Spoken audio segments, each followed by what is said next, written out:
Before we get started, just a quick note. Our story this week is about the aftermath of a wildfire in Northern California. As we were putting the final touches on this episode, a new wildfire started burning in the same region where our story takes place. The Park Fire is one of the largest wildfires in California history and has displaced thousands of people. It won't be a major part of our story today, but we wanted to say here at the outset that our hearts are with the people of Butte County and the surrounding area, who are once again struggling with the impacts of a megafire and all that will come after it. Okay, here's episode 2 of Not Built for This, The Ripple Effect. At a city council meeting in Chico, California in October of 2018, a man named Peter walked up to the podium. He was wearing a black tank top, and he seemed frustrated. I've been looking for housing. I have tried. I've gone through behavioral health. I've gone through 211. I've gone through the housing authority. Give me all these lists. All it does is waste my time because it's lists of apartments either I don't qualify for or they're already rented. He was almost shaking by this point, trying to convey just how hard he'd been trying to find a place to live. Every Monday I get them at 9 o'clock and I call you and it's already gone. Are you freaking kidding me? I live in the field between Walmart and that car lot. But Peter was not telling the people on the Chico City Council anything that they did not already know. It was obvious to anyone who was paying attention that the city, really the entire county, was having a very hard time keeping roofs over people's heads. There was very little housing opportunity, in fact, no effective housing opportunity for lower income households. Ed Mayer is the former executive director of the Butte County Housing Authority. He was actually the person in charge of giving vouchers to people like Peter, and he knew full well that there was hardly anything for them to use those vouchers on. We saw a lot of elderly coming in, and we saw a lot of homeless coming in that we just were unable to help at all. So the situation was dire. Do you remember the vacancy rate by any chance? Most housing experts agree that a healthy rental vacancy rate is somewhere between 6 and 8%. I think the effective vacancy rate was 0.5% or below. It was that bad. I've never seen a housing market in my career that bad. There were not enough homes to buy or rent or even shelter beds to crash for a night. You could be forgiven for thinking that things couldn't get any worse. But that would be wrong, because Butte County was about to lose a massive chunk of its most affordable housing stock. It was about to lose the entire town of Paradise.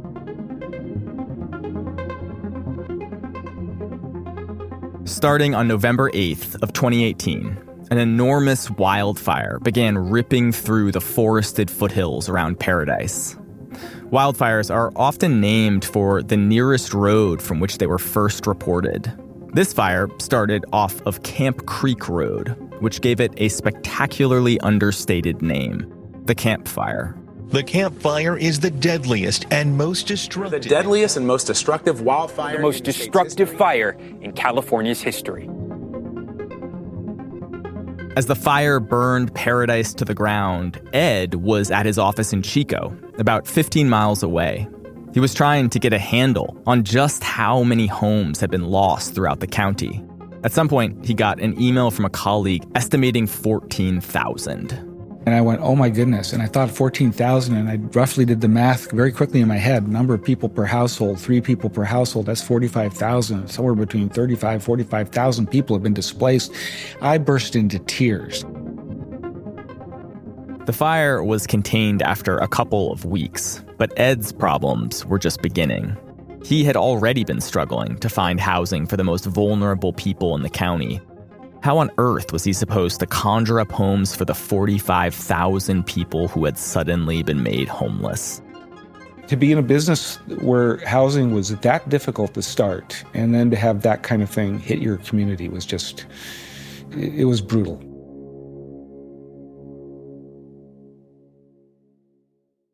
Someday, we'll probably be able to see clear trends in climate migration.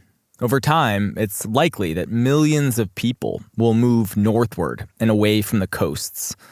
But the reality right now is much more chaotic. Most people aren't migrating intentionally. They're being displaced by escalating fires and floods and extreme storms. And then they have to figure out where to go in a housing landscape that is often not ready to receive them.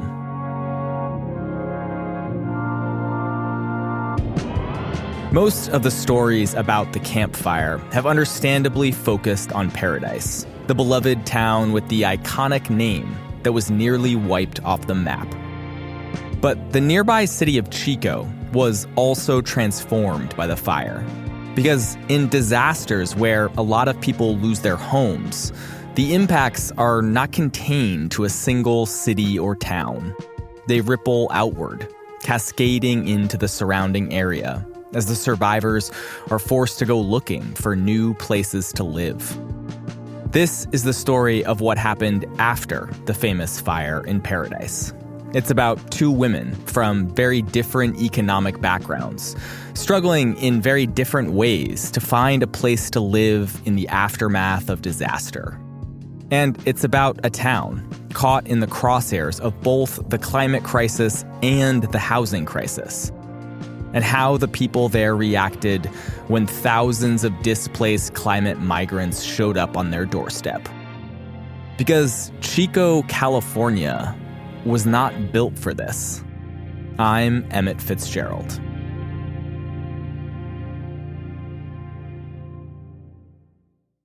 Chico is a small city at the edge of California's Central Valley, where the northern Sierra foothills meet the flat agricultural plains.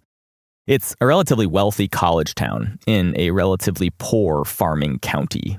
Summers in Chico are hot and getting hotter every year.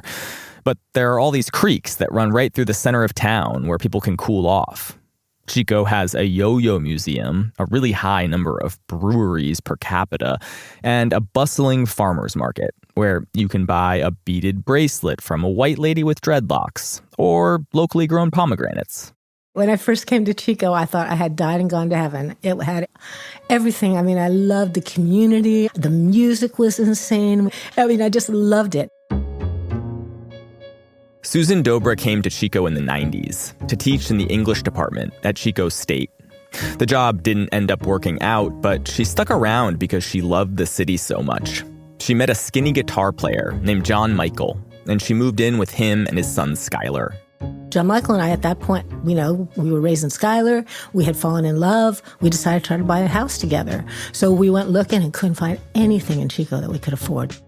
Housing in Chico was pricey even back then. And so historically, a lot of people who worked in Chico would live about 20 minutes outside of town, up on the ridge, in smaller, more affordable communities like Concow, Magalia, and Paradise. When we went up to Paradise and found out that literally the houses were like $100,000 cheaper than in Chico, we started looking up there. This is a common story throughout California. As the cost of living has soared, people have gotten pushed out of expensive cities and into the forested hills outside of town. And in the mid-2000s, Susan and John Michael found an affordable fixer-upper in Paradise. We loved that house, and we put so much into it, so much love into it, and so much to see it go from the crap that it was to the beautiful house that we made it into. John Michael's a genius contractor. Susan and John Michael lived in that house for over a decade, and they made a life for themselves up on the ridge. They found friends through the Paradise Grange, an old venue in town that hosted concerts and open mic nights. They liked living in Paradise. Even though there wasn't a lot of racial diversity, there were people from very different classes and cultures living side by side. Ranchers and hippies, artists and weed farmers, people who had just bought their first home, and people who had nowhere else to go. Like Crystal Johnson. I think people live up there for the serenity of life. The serenity of the hills, the nature, that's where my serenity was. Crystal Johnson moved up to the ridge in 2017, and her situation was very different from Susan's. Before that, she had been homeless for a bit, after losing an apartment that she shared with her ailing mom. She was not in a great place and needed a reset.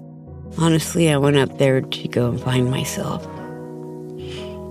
to find out what my purpose is and what I should be doing next, and maybe get my shit together and go back to school or get my teeth done. Crystal got a job at a trailer park not far from Paradise. She says she worked as an on-site manager, kind of like a super. And in exchange, she got a free place to live.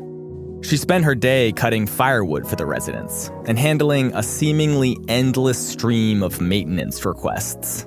It was busy, busy, busy. There was no rest for me. But it made her happy. She found a sense of purpose working at the park.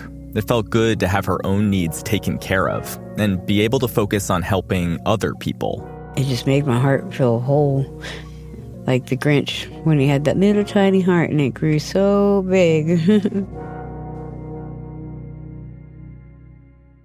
For Crystal, the free housing and the job at the trailer park provided a crucial platform of stability that she'd been struggling to find. And by 2018, it felt like her life was finally moving in the right direction. Meanwhile, Susan Dobra was still living in Paradise with John Michael. She was commuting back down the hill into Chico to teach a class on global issues at the university. And one of the first units that she organized that year was on climate change. And I have to admit, the strange thing was that I was thinking of it as a future problem at that time. Because it was like in 50 years, this is what's going to happen. And if we don't do this by 2050, it was kind of very oriented towards, what was going to happen down the line. But then climate change got a lot more present tense. It just kind of came roaring up to my back door. Fire is a natural part of the landscape of Northern California. And for centuries, indigenous people used fire intentionally to manage the forests of the Sierra foothills and reduce the buildup of dead material. But in the 20th century, these cultural burning practices were replaced with the aggressive fire suppression tactics of the U.S. Forest Service. This resulted in forests that were essentially filled with kindling that was ready to burn. And then you add climate change to the equation. All across the western U.S., we're seeing a growing number of days in a given year that have the right conditions for extreme fire. And a lot of these new fire weather days are happening in the late fall. Typically, Northern California can expect a good soaking rain by November, which effectively brings an end to that year's fire danger. But in 2018, the first winter storms were stubbornly behind schedule. And following one of the hottest summers on record, the landscape was kiln dry. How aware of wildfire as an issue were you in Paradise? We were very aware, we thought. Fire risk was not some great secret in Paradise. The town wasn't on the edge of the forest. It was built right among the Doug firs and the ponderosa pines. But Susan and John Michael were never particularly stressed about fire. Their house wasn't at the end of some backcountry dirt road. They had neighbors all around them, and they felt a false sense of suburban safety. A couple of weeks before the fire, we said, it's never going to get to us. We're in a neighborhood. They had actually just gone to a fire safety workshop at the Paradise Grange, where they learned all about the town's evacuation protocol. They learned that in order to control traffic, every neighborhood had been given a zone. And on the day, if the fire happened, you're supposed to turn on your emergency radio station and wait for your zone to be called. There was a plan.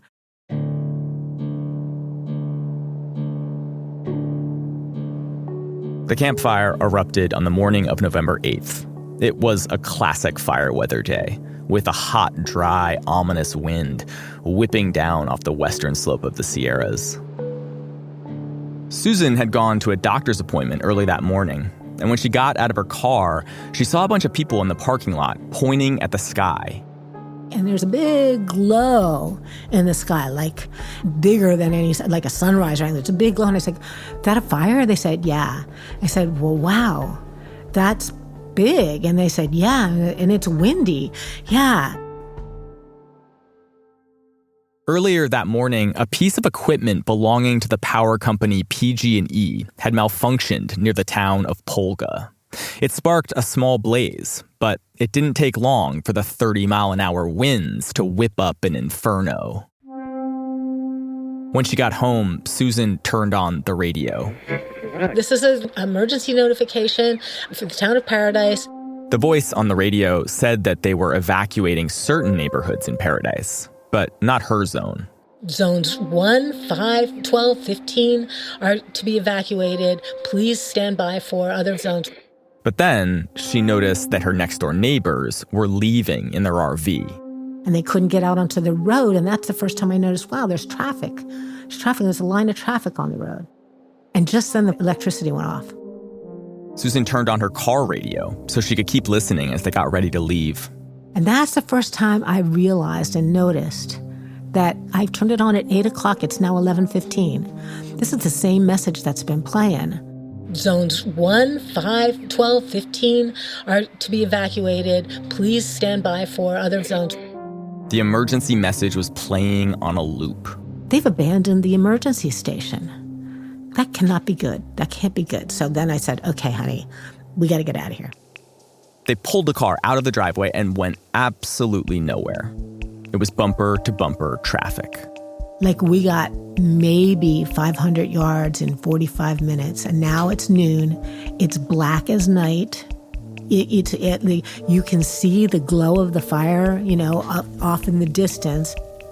There was no way to know if the traffic was going to improve, and so Susan and John Michael ducked into a church parking lot to figure out a plan. Susan actually had a brochure from the fire training that she had gone to a couple of weeks before, and she pulled it out. It was like they had a checklist. Do this, do that, do that. I'm just struck by the fact that you're in the midst of the biggest crisis of your life and you're reading a brochure. I know, because we had just gone to the workshop, right? Except the brochure said that if they couldn't get out, they should lie on the ground, put a blanket over their head, and shelter in place. Susan was not particularly excited about this idea. It seemed like such a last resort kind of move. I looked at John Michael and said, are we going to do this? He said, no. I said, okay, what are we going to do? There was no way to get anywhere in a car, but John Michael thought he knew a back trail through the woods that would take them to a larger parking lot that would feel a lot safer. And so we just took what we could on our backs, took the dog, forgot my phone. He took his ukulele so we'd have something to do. And we walked down the road to cut through the woods to get over to a Holiday Market parking lot. And the only time I think really that we were afraid was as we were going through that woods. We didn't know if there was going to be fire on the other side or if we could get trapped in the woods by fire. We didn't know. So we stopped and I said, honey, this is what all of our spiritual practice has been about. If this is our last day, I'll see you on the other side. While Susan and John Michael were hiking through the woods, Crystal was battling traffic on the one road off the ridge. The news of the fire had come earlier at her trailer park. A police officer showed up around 11 in the morning and just told them to get the hell out of there. And the sheriffs came through there saying, get out of here. Mandatory evacuation to all of Paradise. Get people moving now. Get down to Chico or get down to wherever you can get to. Doesn't matter which roads you take, just go. Crystal and a group of neighbors piled into an old RV and headed down the Skyway, the main road out of town. We've got the fire coming southbound Skyway, where Skyway and Mofty. We've got the road completely blocked. Need somebody to be able to open it up and get these people out of here. The whole ride out of there, it just seemed like we were in the towering inferno. The sky was nothing but flames all around us. It's like these big old fireballs just shooting everywhere. There just weren't enough roads for everyone up there to evacuate all at once. But after several hours stuck in the most terrifying traffic jam of her life, Crystal finally made it down off the ridge safely. Oh my God, I can't believe we're alive.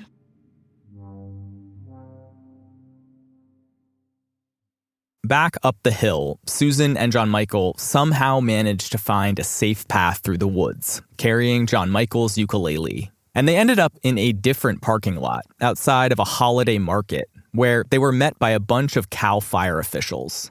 We went up to one of them and said, "What do we do?" And he said, "Stay here. You'll be safe here." This parking lot was safer than the last one, and visually it was kind of shielded from the worst of the fire. And so as the afternoon dragged on, Susan and John Michael didn't really have a sense for how bad things had gotten. At the end of the day, the county sheriffs came and picked them up. So they said, "Can we take you down to Chico, ma'am?" And I was like, "We'd like to just go back to our house if it's all the same to you." And they're like looked at me like I was out of my mind and say, "No, there's fire everywhere, ma'am." I said, "Really? Okay." So I thought, all right, they maybe have to do this, So we get in the car with them, and not 2 blocks away, every direction that you look is flames. Just everything. You look all the way down this way, nothing but it's like a disaster set from a movie. So many people evoke movies when they're trying to describe what it feels like to be in the middle of a disaster like the Camp Fire. I think it's because there's really nothing from day-to-day life that could possibly serve as a point of comparison. The fire was just too intense for normal language, too otherworldly. And the level of destruction really was the stuff of alien invasions. Nearly the entire town was incinerated that day, turned to white ash. Susan and John Michael lost their home and everything in it. Somehow, Susan's car, which they abandoned at that first church parking lot, survived. Although one side of it got all melty. She never got it fixed, still drives it around like a badge of honor. Crystal also lost most of her possessions that day.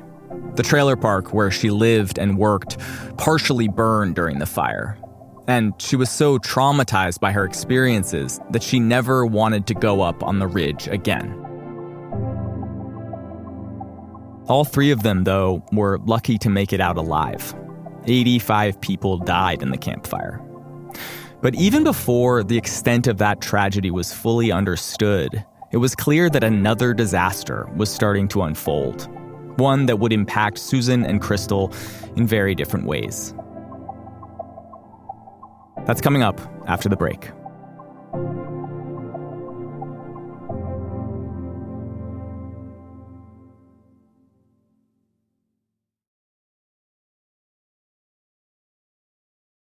The Camp Fire displaced roughly 50,000 people from the ridge above Chico.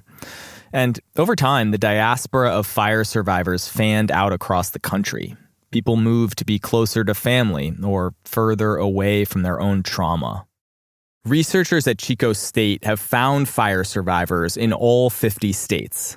But the majority of people did not go very far. At least 15,000 of them ended up down the hill in Chico, a town that was struggling to keep its existing population fully housed, grew by more than 15% in one day. We would have never imagined ourselves to be walking down the street in Chico without a place to go. Hotels booked up immediately. It was hard to get a room in Sacramento, a city of 500,000 people that's 90 miles away.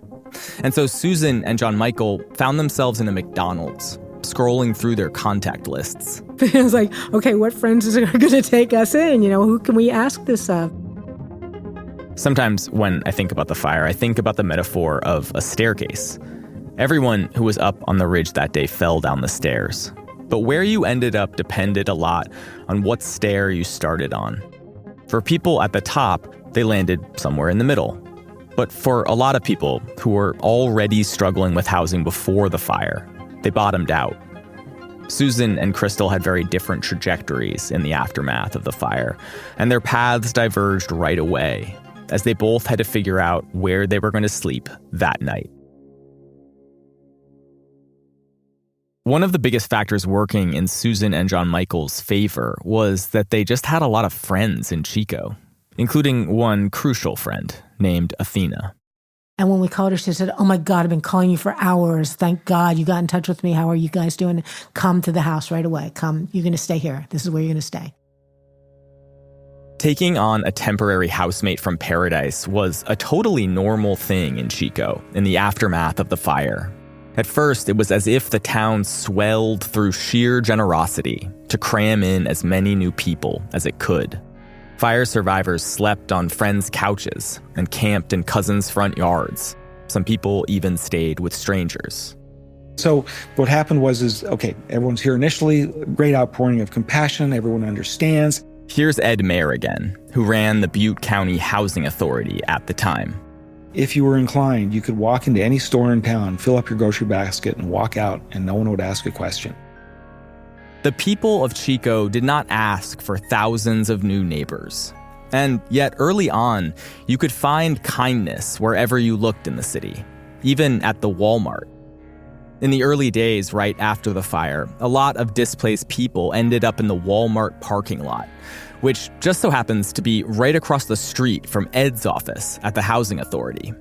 Yeah, right across the street here, we have the Walmart. And right next to our Walmart, I think it's about a 10-acre parcel that's vacant. And the day of the disaster, that next morning, woke up, there was that whole parcel, and all the Walmart parking lot was jam-packed full of tents and trailers and RVs and campers. The Walmart tent city became a clearinghouse for donations. Well, we got you all covered. In this video taken during the first week, you can see piles of toilet paper, blankets, clothing, and food, mostly donated by people in and around Chico. We have our own Walmart outside of Walmart. This is all what people, the community brought and dropped off. And those donations were important because a lot of people had nothing, including Crystal. After finally making it to Chico, her first stop was at a church where she was given a free meal.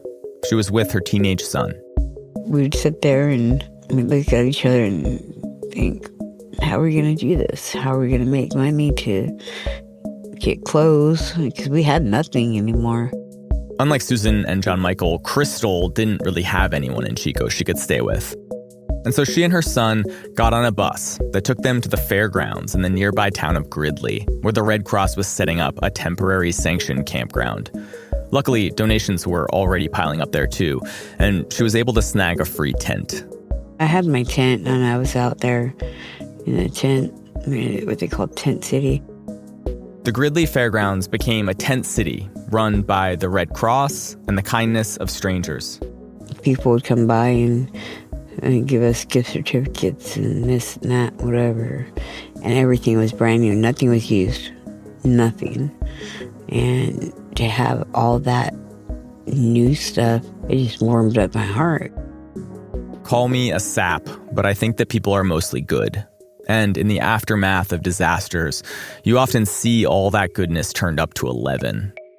But there are limits to how far individual acts of generosity will go towards solving a giant systemic problem like the one facing Chico. People can't couch surf forever, and unofficial tent cities don't tend to last.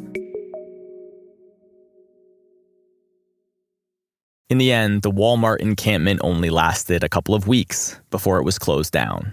And then in January, 2 months after the fire, the Red Cross closed up shop in Gridley. Crystal and everyone else there were told that they would also need to move on. Well, we were out there almost until the end when Red Cross picked up and left and just weren't going to care for us out there anymore. Just so we all started packing up and leaving. After a disaster, it's hard to pinpoint the exact moment when people go from being temporarily displaced to just being homeless. But this might have been that moment for Crystal. I talked to a lot of social workers for this piece. There was an army of homeless service providers and disaster case managers in Chico who were trying as hard as they could to find everyone a safe place to live. And they did help a lot of people. But a lot of people ended up on the streets, too. Every year, homelessness advocates do what's called a point-in-time count, where they fan out across the city and survey all of the unhoused residents. They did the count that year in March, about 4 months after the fire, and the results were chilling. Homelessness had increased all throughout the city, and over a third of unhoused people in Chico identified as campfire survivors. But the impacts of the disaster on the housing market were really just beginning. On the day of the fire, John Baird was glued to the TV. He's a real estate agent in Chico, and at a certain point, he started doing the mental math on what the disaster might mean for the real estate market. And then over the course of the next 3 days, the real estate market here in Chico was just bonkers. The influence of the fire would ripple throughout the entire Chico housing market and affect people at all income levels, even those at the very top. Paradise was not a wealthy community, but there were some people with means living up there. People who had enough cash on hand to just purchase a new house without waiting around for an insurance settlement on their old one. And this class of people started buying up homes in Chico immediately, like that day.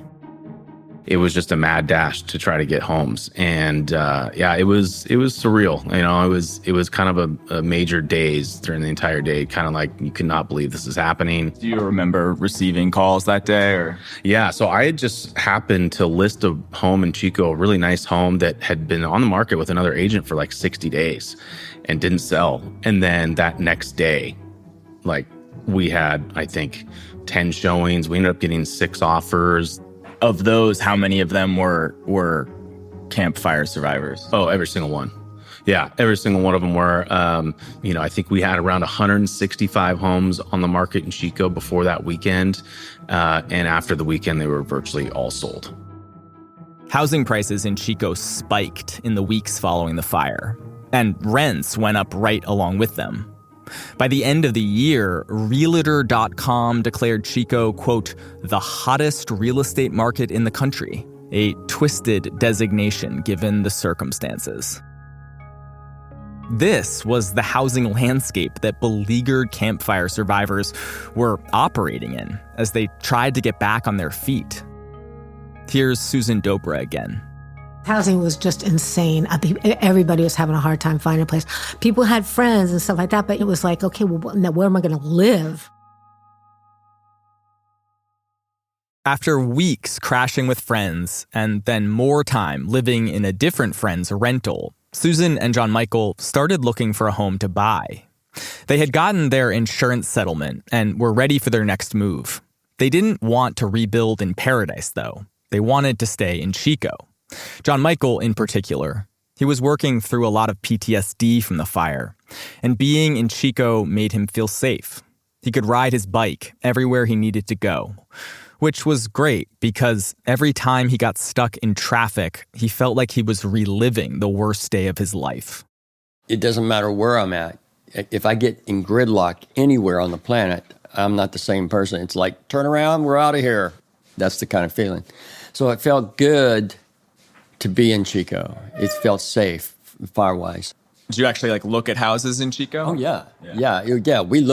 We scoured for a year and a half. At one point, John Michael had his eye on this sweet little spot with fruit trees and a fireplace. But when he and Susan went to the open house, it became clear that it was going to sell for way above asking price. By the time we walked up to the front porch, we heard that the bidding had already gone up above what we could handle. So outbid there on the spot that morning? Yeah, that happened a lot. But it wasn't just fire survivors who had to struggle in the post-fire housing market. It was also really hard for renters in Chico because a lot of landlords took advantage of the situation and jacked up the rent or just sold their house to the highest desperate bidder. You have homeowners that were like, oh, well, they're in a prime situation to sell their home now because people have insurance money to buy a new home. Great, I'm selling my home. This is Hillary Crosby, executive director of the organization Safe Space Chico. She says that a lot of renters ended up getting kicked out when their landlords sold. And that only added to the number of people who were struggling on the streets of Chico. That is people we see on the street that had their housing sold out from underneath them because people saw an opportunity and I mean, it is what it is, but they took it and we are still in a housing crisis. And all of those people who got displaced because of price gouging and eviction, they didn't have many resources available to them. Ironically, those who lost their homes directly in the fire, they got more help. It wasn't always easy to access, but there were FEMA payouts and insurance and fire relief fundraisers, and eventually settlement money from PG&E, whose faulty equipment started the fire. But people who lost their homes indirectly, they didn't get any of that. And so when, you say, were you impacted by the campfire? Well, that's a hard question, to answer, because if you lost your housing, you weren't in the fire, but your landlord sold your house out from underneath you and now you can't find any place, for you and your family. I feel that's disaster impacted, but are there any resources for you? Not necessarily. A year and a half after the campfire, there were still lots of survivors who didn't have a place to live, and many others who were struggling with the high rents and evictions that followed in the fire's wake. All of that only added to the large population of people who were unhoused in Chico before the fire. But patience with all of the people on Chico's streets was starting to wear thin, and compassion towards those who were still struggling began to run out. Here's Ed Mayer again, the former director of the Butte County Housing Authority. Similarly to news cycles, attention spans, people just get burned out after a while. It's like, enough already. Okay, I've dealt with the disaster. I got my life. Get on with it. But not everyone was able to just get on with it. Susan Dobra says that it was hard enough for her and John Michael to piece their lives back together after the fire. And they had lots of things working in their favor. A good insurance policy, lots of friends, each other. Many fire survivors didn't have all that support. I know many people in Paradise that are just hanging on by their fingernails already, as something like this hits.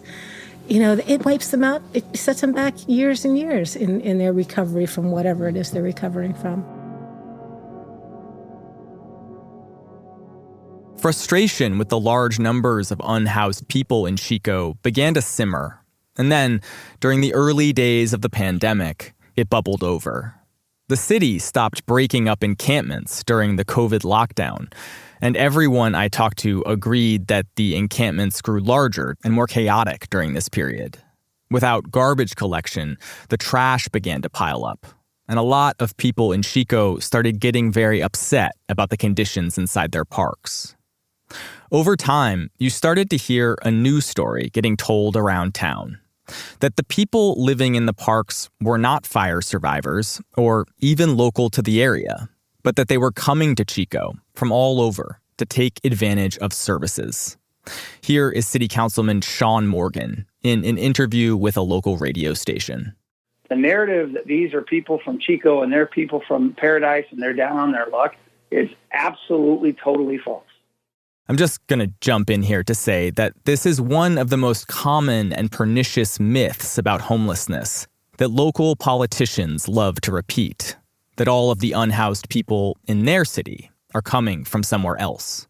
And the stragglers that just came to Chico, which is the great majority of them, because it was convenient and it was easy and they heard somewhere I can get needles and drugs and health care and free camping, they need to go back where they came from. Unhoused people move around, just like everyone else. But researchers at UC San Francisco recently put out one of the most robust surveys on homelessness in California and found that 75% of unhoused people were living in the same county as when they last had a house. And Ed Mayer says that the homeless point-in-time counts in Butte County have had similar findings. We've learned through our homeless point-in-time counts that these are our citizens. These are not people who've come from other places. These are ours.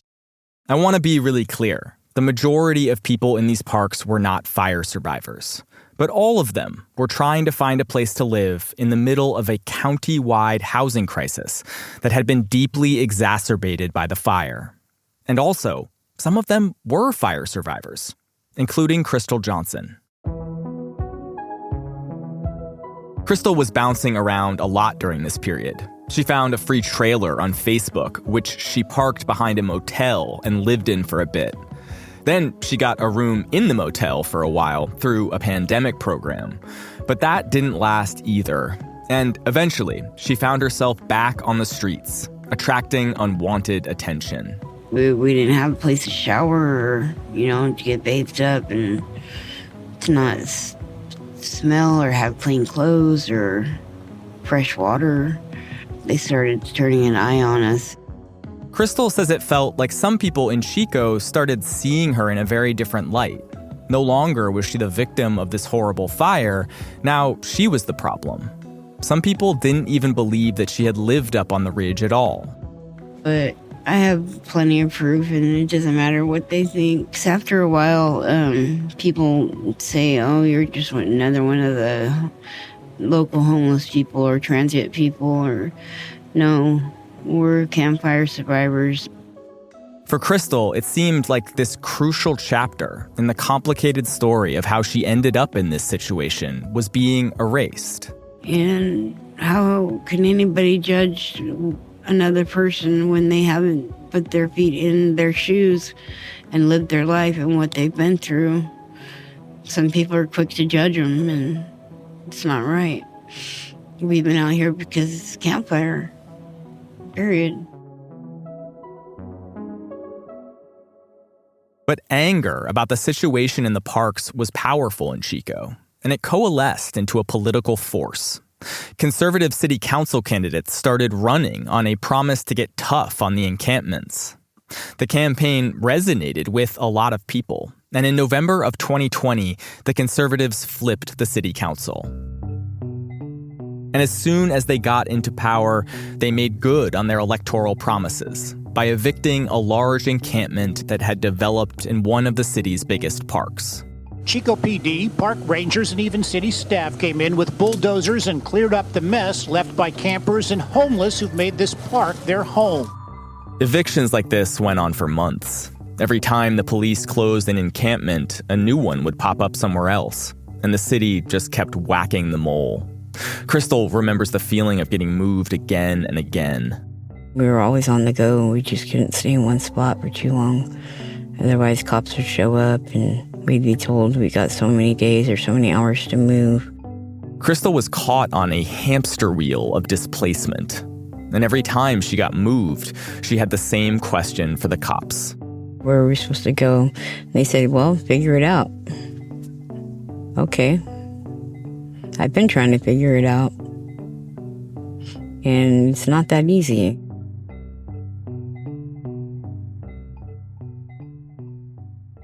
Eventually, the situation in Chico got so bad for unhoused folks that a group of attorneys filed a class action lawsuit against the city, arguing that Chico could not legally evict people from public space if they had nowhere else to go. And a federal judge sided with the unhoused. He put a permanent injunction on the city, ruling that Chico could no longer clear encampments unless it could provide people with a spot in a shelter. As part of a settlement agreement, the city agreed to build what they call the pallet shelter. If that sounds like the bare minimum of what counts as housing, that's because it kind of is. It's a collection of 177 extremely tiny modular homes made by a company called Pallet. And Crystal was one of the very first people offered a spot. Stuff just to make it feel like home. People have little messages too. Yeah. Last year, producer Sophie Codner and I visited the pallet shelter, which is also known as Genesis. And Crystal showed Sophie her tiny, tiny house. It's a little messy out in front of my place right now, though. This your spot? Yeah.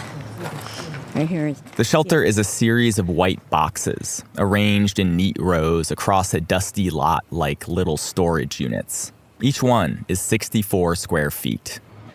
Yeah, it's really, really small. It's basically the size of a jail cell. Crystal and her son moved into the shelter the third day it was open. After being checked in and everything, we go to our pallets and they give us a sleeping bag and a pillow, and we walk in there, and I just had all the weight that was on my shoulders just gone. It was gone. It was just a relief. The space was small, barely enough room for her, let alone her son, but she finally had a door she could close. By this point, it had been more than 3 years since Crystal had lost everything in the fire. More than 3 years of not knowing whether she'd be able to sleep at night. Not just because of the disaster, but because of how the system failed in its wake. She was exhausted. I crawled up there and just laid down just to see what it'd feel like and see if it was comfortable or not. And I actually went right out. I just went right to sleep. I was so comfortable. The pallet shelter is run by the Jesus Center, a soup kitchen in town. There's a little office in the back with a team of friendly caseworkers who seem to know every resident by name. The shelter has been widely celebrated as a creative solution to Chico's problems. But Ed Mayer says that it's not getting to the root of the matter, which is the lack of housing.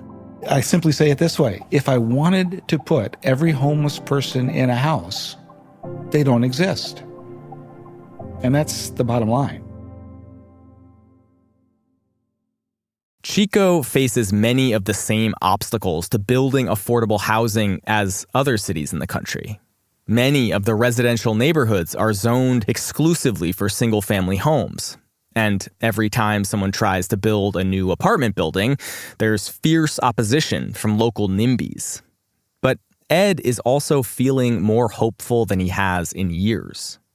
After the Camp Fire, a lot of federal funding poured into Butte County for affordable housing. When I spoke to Ed, he said that there were 3,000 new units in the pipeline. It's a drop in the bucket compared to what's needed, but to Ed, who has watched the county struggle to build housing for decades, it doesn't feel that way. It's like a tsunami of affordable housing units. So with one development, we took 41 households off the street. Are you getting some Camp Fire survivors in that? Yeah. Oh, yes, absolutely. Yeah, we see Camp Fire survivors in everything we do. We see them all the time. When Crystal Johnson first got to the pallet shelter, she met with a case manager and got put on a wait list for some of the new apartments being developed by the housing authority. I want stability. I need stability. I have things I've got to get taken care of, and I can't do that without permanent housing. So it's like really urgent that it happens. Crystal has now been at the pallet shelter for over 2 years, but it's unclear how much longer she'll be able to stay. A recent ruling by the U.S. Supreme Court gave city governments throughout the country a lot more power to break up encampments without providing alternative shelter. How that will impact the pallet shelter and the city of Chico's homelessness policies more broadly is an active, ongoing story. But whatever happens, Crystal is just hoping to find a permanent place to live, where she can start to put this whole chapter behind her. A chapter that she memorialized with the most Northern California tattoo of all time. It's a message to the company that sparked the fire. Wait, will you describe that? I'd say it's Mickey Mouse's hand in tie-dye. With the middle finger up, showing the birdie, and it says PG&E in the middle finger. So you got a tattoo to say PG&E? Yeah, pretty much.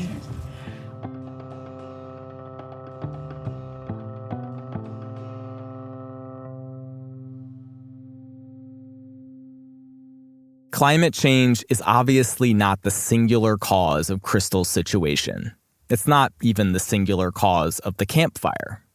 But as the atmosphere heats up and the weather gets more volatile, it's exposing and exacerbating the vulnerabilities that already exist in our society, particularly when it comes to housing. In fact, I would argue that the climate crisis and the housing crisis are so deeply intertwined at this point that you almost can't distinguish one from the other. And one of the best ways to adapt to climate change is just to do a better job keeping a roof over everyone's head. The point is people are getting displaced or hurt out there, and we need to figure out a way to take care of them because these events are not going to stop happening, and they seem to be increasing in frequency. In the past few years, there have been many more massive wildfires in Butte County, like the Bear Fire and the Dixie Fire. And while I record this, the hills above Chico are on fire yet again, as the park fire burns through hundreds of thousands of acres northwest of Paradise. And every time one of these big fires displaces a lot of people, some of them end up in Chico, where there still isn't enough housing. So we just have these disenfranchised, displaced people that are still here, getting beat up more and more, and they're not going anywhere. Nowhere is truly safe from climate change, but some places are safer than others. And when those places don't build enough affordable housing, it can create a vicious cycle where people get priced out of relative safety and into the path of climate disasters like wildfires. And then, when a disaster predictably happens, there's nowhere for people to go. And so they end up on the streets or back in harm's way. Yeah, I'm a slow walker up this hill. Yeah, let's take our time. Let's definitely take a chance. But yeah, look at just how green everything is, and I imagine it gets even greener. Emerald green everywhere. Yeah. In the spring. After years of searching for a house and getting outbid at every turn, Susan and John Michael finally found a place in Butte Valley, about 15 miles southeast of Chico. It's a cozy little ranch house at the bottom of a grassy hill dotted with oak trees. I visited them in the middle of a drizzly week in early December. And as we hiked up the hill, I kept thinking, this place is amazing. I would love to live here. It's so beautiful.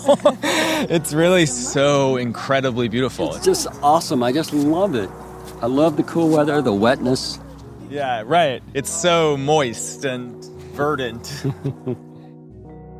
But if you've spent any time in California, you know that emerald green doesn't last. At the end of May, this is all going to be brown, yellow grass, all the way till October, end of October. Susan and John Michael got burnt out of Paradise, only to end up back in fire country. John Michael wasn't that excited about this house at first. Remember, he wanted to live in Chico, where he felt safe. But they just couldn't find a house they could afford there. And they also didn't want to move too far away from all of the friends who had helped them get through these difficult years. And so this is where they ended up. So in the beginning, I was thinking, man, I don't want to be here. That I would love, then we'd see the stars at night and how beautiful this place is. I went back and forth and back and forth. In the end, it was one conversation with Susan that convinced him to give this place a shot. Susan told me, honey, if we can't do this, then we can't do this. So she assured me that if, we reach a point where we can't live here because it is really too dangerous, then we'll just leave. So she told me that, and that made me feel more at ease, more safe. Little by little, the two of them have been transforming the property. They planted gardens and orchards, and then set about trying to make the house as fire-resistant as they could. John Michael installed a fire suppression system and put on a new state-of-the-art roof. And against his own aesthetic judgment, he covered up the beautiful old redwood siding with cement paneling. It took time and money, but he's feeling more at ease. So it took me over a year, couple years, to feel that feeling like we can be here and we'll be okay. Because the fire's coming. It's just a matter of time.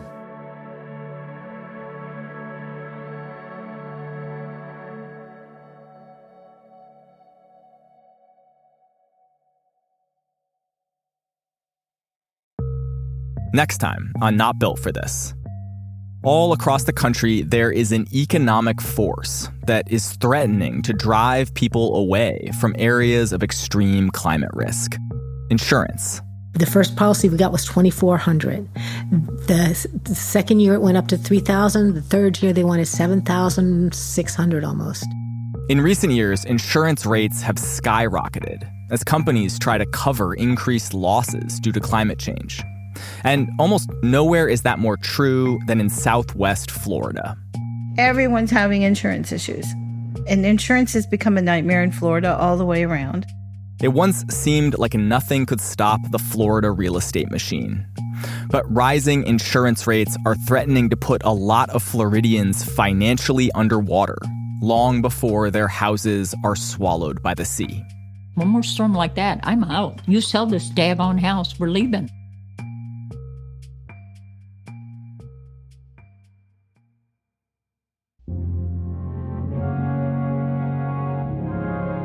This episode of Not Built for This was reported and produced by me, Emmett Fitzgerald, with additional reporting by producer Sophie Codner. The rest of the Not Built for This team is producer Jason DeLeon and managing editor Delaney Hall. Further invaluable editing from Christopher Johnson, Joe Rosenberg, Kelly Prime, and the one and only Roman Mars. Mix and sound design by Martín Gonzalez. Theme and original music by George Langford from Actual Magic, with additional music by Swan Real. Fact-checking by Sona Avakian. Series art by Aaron Nestor. A huge thank you to everyone who spoke with us for this story, especially Crystal Johnson, Susan Dobra, and John Michael Sun. If you want to see a video of John Michael playing a song that he wrote about the fire, there is a link on our website. In addition to everyone you heard from, I also want to thank Kate Scousmith, Jacqueline Chase, Mark Steeman, Addison Winslow, Bryce Goldstein, Laura Kutsona, Bob Trausch, Dan Joseph, Jessica Gianola, Jay Rose, Tony Dunn, Amber Abney Bass, and Sophia at the Pallet Shelter. Not Built for This is a 6-part series from 99% Invisible. New episodes will be coming to you in the 99PI feed on Tuesdays and Fridays, wherever you get your podcasts. Kathy Tu is our executive producer. Kurt Kolstad is our digital director. The rest of the 99PI team includes Chris Berube, Vivian Lay, Lasha Madan, Gabriella Gladney, Jacob Maldonado Medina, and Nina Patak. The 99% Invisible logo was created by Stefan Lawrence. We are a part of the Stitcher and SiriusXM podcast family. You can find 99% Invisible on all of the usual social media sites, as well as our new Discord server. There's a link to that and every episode of 99PI and Not Built for This at 99pi.org.